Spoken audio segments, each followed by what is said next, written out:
నెల్లూరులో రోడ్డెక్కిన MDU operators మాట్లాడుతూ ప్రభుత్వం తన నిర్ణయాన్ని వెనక్కి తీసుకోవాలని డిమాండ్ చేశారు. కరోనా సమయంలో తమ ప్రాణాల్ని సైతం పెట్టి ప్రజలకు రేషన్ అందించామని వాపోయారు.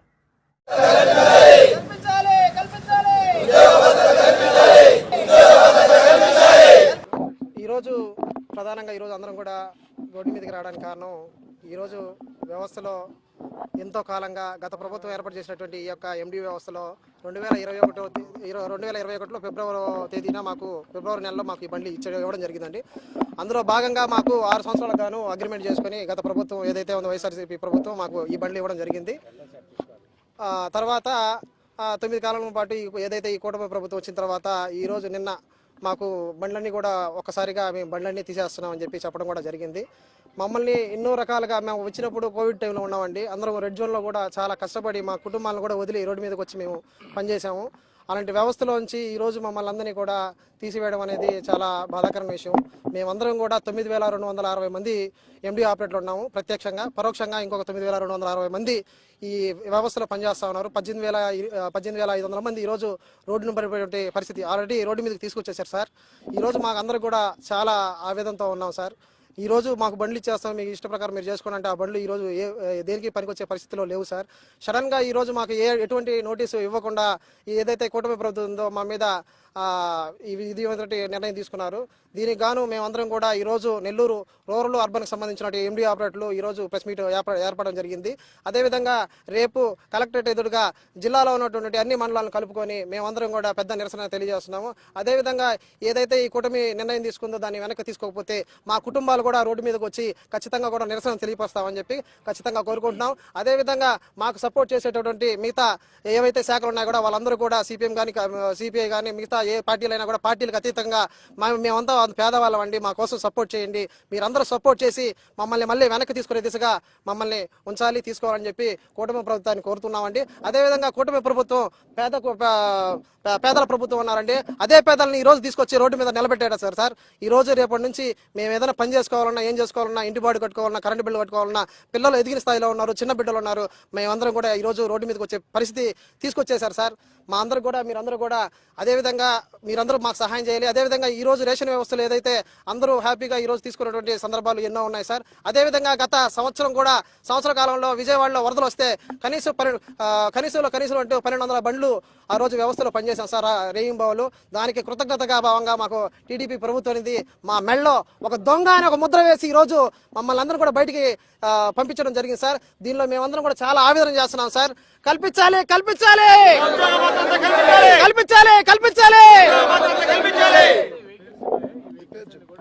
ఏదైతే ఉందో కూటమి ప్రభుత్వం ఈ బండ్లు మీకు ఇచ్చేస్తానని చెప్తున్నారు.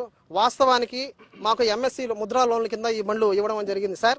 దీనిలో భాగంగా ప్రతి నెల మాకు 21,000 జీతం అంటున్నారు. దాంట్లో 3,000 రూపాయలు మా జీతం నుంచి కట్ అవుతుంది. అదే ప్రభుత్వం నుంచి కార్పొరేషన్ నుంచి బడుగు బలహీన వర్గాల నుంచి వివిధ కార్పొరేషన్ల ద్వారా కూడా మాకు మిగతా డబ్బులు ఏదైతే ఉందో 5,000 చిల్లర మొత్తం గాను 8,800 రూపాయలు ప్రతి నెల ఈఎంఐ కింద కట్ అవుతుంది.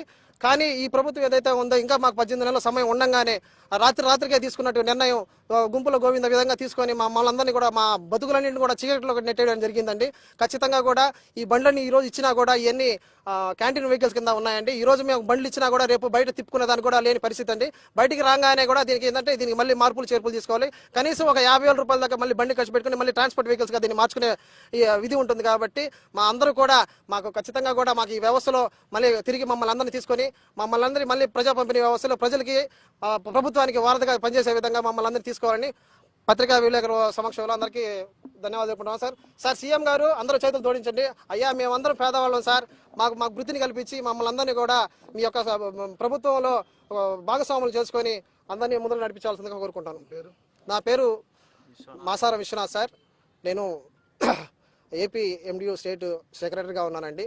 ఇది ప్రతి ఒక్కరు కూడా తెలుసుకొని ఈ రోజు రేపు మాత్రం ఖచ్చితంగా అన్ని మండలాలు కలుపుకొని పెద్ద ఎత్తున కలెక్టరేట్ ఎదురుగా మా నిరసన తెలియపరుస్తున్నాం. ఇది ఇంకో విషయం ఏంటంటే ఇది రాజకీయాలకు అతీతంగా అంటే ఏ రాజకీయంతో సంబంధం లేకుండా మేమందరం కూడా వాళ్ళ బాధలు వాళ్ళు ఉన్నారు కాబట్టి అందరూ కూడా ఈ రోజు రావడం జరిగింది. దీంతో పాటు రేపు కూడా మాతో పాటు పనిచేసే వాళ్ళు ఎవరైతే ఉన్నారో మమ్మల్ని నమ్ముకొని ఉన్నారో వాళ్ళందరూ కూడా రేపు రావడం జరుగుతుంది. ఖచ్చితంగా కూడా మీడియా మిత్రులు కానీ నెక్స్ట్ మిగతా వ్యవస్థలు అయితే ఉన్నాయో ఈ కార్మికులందరూ కూడా కలిసి మాకు అందరూ సంఘీభావం తెలపాలని చెప్పి నేను మనస్ఫూర్తిగా కోరుకుంటున్నాను. నా మిత్రుడు విశ్వనాథ్ అన్ని విషయాలు చెప్పారు. మీకు కల్మషం లేకుండా ఆయన చెప్పాల్సిన చెప్పారు.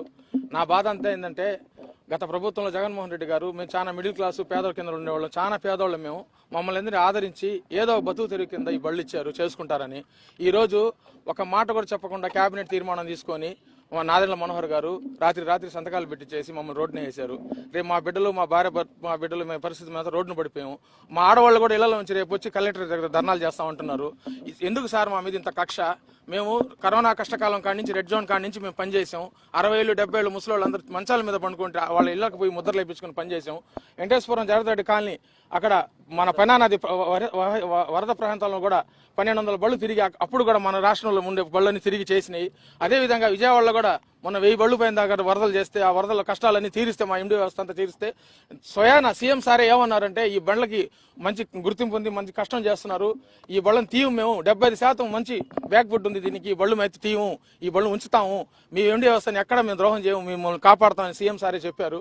ఈ రోజు మమ్మల్ని ఒక్క కేబినెట్ మీటింగ్ లో ఒకే ఒక మాటతో మన మనోహర్ గారు మా సారు మా శాఖకు సంబంధించిన మినిస్టర్ గారు తీయేశారు. ఏం సార్ మేమేం తప్పు చేసామని మమ్మల్ని రోడ్లో వేశారు. రేపటి నుంచి మేము కూలి పని పోయినా కూడా మమ్మల్ని పని తీసుకునే వాళ్ళు లేరు. మేము చూసి అందరూ 40 ఏళ్ళు పైబడిన వాళ్ళమే, ఏ పని కూడా చేయలేము. పోనీలే మీరు బళ్ళు ఇస్తా ఉన్నారు, ఒక క్లియరెన్స్ సర్టిఫికేట్ లేదు, మంచి చెడ్డ లేదు. ఆ బళ్ళు ఎవరికైనా మనం బాడుకు పెట్టుకోవాలన్నా బండి మైలేజ్లు కూడా పెట్రోల్ బళ్ళు ఎవరు ఆ బండి బాడుకు కూడా తీసుకోరు. నడి రోడ్లో పెట్టారు సార్ మాకు. సార్ మేము పేదవాళ్ళం సార్, మమ్మల్ని గుర్తించండి సార్. మీకు మమ్మల్ని వెనక్కి తీసుకొని కనీసం మాకున్న పరిమిత కాలం 18 నెలలైనా కొనసాగించండి, మీకు కృతజ్ఞతలు ఉంటాయి. మా తరపున మాకైతే ఏ రాజకీయ పార్టీలతో సంబంధం లేదు, మాకు ఏ పార్టీలతో కూడా మాకు అవసరం లేదు. మాకు మా బతుకు తెరుగు ముఖ్యం. మేము చేసే పని తీసేశారు. ఆఖరికి మేము గ్రామాల్లో కూడా తలెత్తుకుని తిరగలేకున్నాం సార్. అంత హేళన అయిపోయారు మా బతుకులు.